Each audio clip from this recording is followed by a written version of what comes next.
It'll be one to go this time by. Coming to the green, buddy, coming to the green. Let's go get him. Go, go, go, Dick, Dick, Dick, go, go, go, go. Get your motor running. Head out on the highway.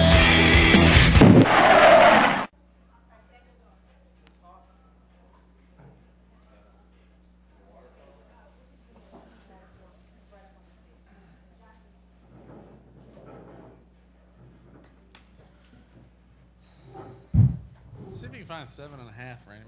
My head seems to have grown. Yeah, you should. We're now joined by today's winner of the Dickies 500, Carl Edwards.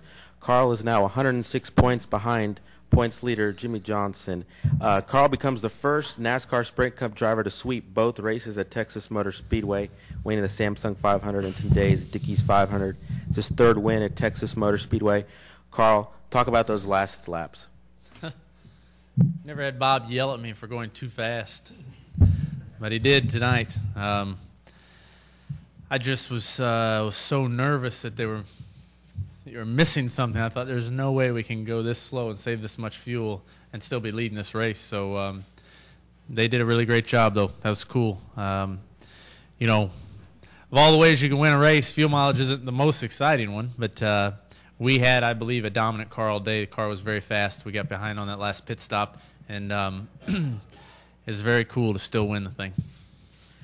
We're also joined by winning crew chief Bob Osborne. Bob, talk about that gamble at the end. Well, I don't know really what to say other than the fact that when the caution came out, we had to make that pit stop. We knew we were going to be short, and you know, we went to the drawing board, so to speak, and calculated all the line lengths and you know, how much fuel can that car actually pick up, and we were pretty comfortable mid-race, mid-run there that we would be okay if Carl did his normal great job of saving fuel, and he did, and we were able to make it. So that was good end to a bad situation. We're also joined by winning car owner Jack Roush. Jack, if you could talk about those last couple laps in the fuel mileage race. Well, I had not been down with Bob and the guys as they calculated the fuel mileage the whole race, but I had seen the data. I knew that the 99 car, the Ford Fusion, was getting better fuel mileage than the other cars we had. I didn't understand why, and I still don't understand why. I'll be anxious to do an analysis of the carburetor on a dynamometer when we get home. But that 99 car really stepped up and delivered better fuel mileage, whether it was something at Carl's line, he wasn't using the brakes as much as here as he did Atlanta, or not as much as the other guys did. I'm not sure what accounted for it, but it did take a step that I questioned if the legitimacy of the data I was seeing. And I went down and found Mike Messick, you know, my number one tuner. He supervises all the engine tuners on all the teams, and he confirmed with me that it looked like we were going to be 1.5 miles short, and that was based on the incredible performance of the carburetor, which was the 16 car was about 7 laps short. So anyway, it looked like 1.5 laps short, and Bob and Carl worked it out between them.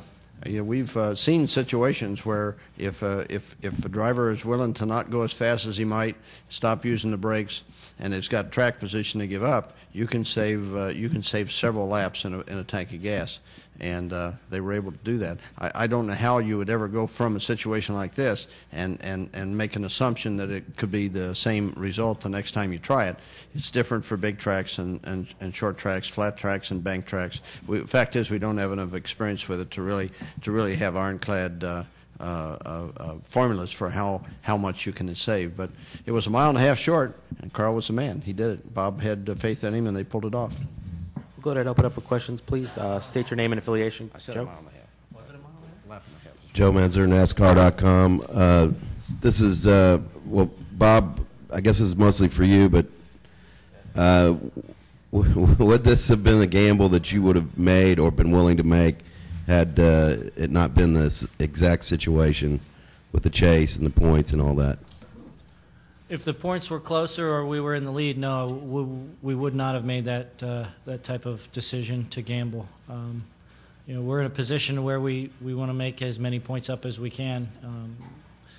Losing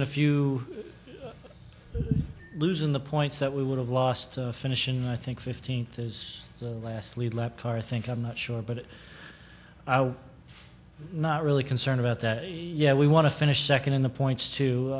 Obviously, we want to finish first, and that's what we're shooting for right now. It was just a risk that I thought was worth taking. Jim Peltz, the LA Times. Carl, you've been saying all week that the chase wasn't over, which is what we would expect you to say. But now, 106 back, do you feel somewhat vindicated, and how confident are you going the last two? I would if I really cared what everybody else thought, but I'm learning to not really care because it really doesn't matter, It's a good question, Jim. I feel good about it. I feel satisfied that that we did take a chunk out of that lead, and Jack and I had talked about it, and I think it averaged out to where if we won them all and he finished ninth these last three races, we could beat him. That's correct, but he had to finish ninth or better to beat us. But I haven't done the math on this. It should have moved him down in the top five, which you have to do somewhere close to the top five for the next two races, which he certainly is capable of, and based on the way he's raced throughout most of the year is what you'd expect. But sometimes momentum is a wonderful thing. I know I've heard Carl say he doesn't believe in momentum, but I've seen it. It's pretty real for me. And right now, the 99 and Carl and the Ford Fusion and Bob have got this momentum. And if it causes a misstep, if they wind up second guessing themselves on a change, or if they wind up pushing on their strategy some, it could make a difference. Yeah, I do feel like what happened tonight. I didn't expect to be able to close that many points on Jimmy without him having some sort of catastrophic problem, So that was very. I think that's a good shot in the arm for all of our guys, all the guys who've been working so hard at the shop and here at the racetrack. That we can go out and perform well enough to win this thing. That's cool. Tim, Carl, how would you rate today's gamble compared to the gamble you took a few weeks ago on the last lap against Jimmy, and which one was more fun? Kansas was way more fun. That was pretty neat. That was just leaving your foot on the throttle. And this one was taking it off. So, but man, a win is a win, and it's cool to be surrounded by guys that are this intelligent and this driven to win. And to have Bob up there on the box, and Jack and Mike Messick and all these guys coming up with a plan to win. I mean, that's cool for that to be happening, and real time, heat of the moment, making decisions like that. I feel like I've got a good group of guys. So yeah, it's not as exciting maybe as other ways to win, but man, it's still it's neat. It's part of the sport. It's cool. we'll go to Claire, and then we'll go up to the press box. Claire? Claire B. Lang, XM. Carl, any stress now as you get closer to getting closer to potentially being able to do this with the Nationwide Series Championship and Cup Series Championship facing you together now? What was the question exactly? The two championships, having to work on both of them now that this looks more realistic. Well, really, it's just fun at this point. We've got nothing to lose. I mean, we can just go out and be aggressive and take chances, and I can race as hard as I want, and I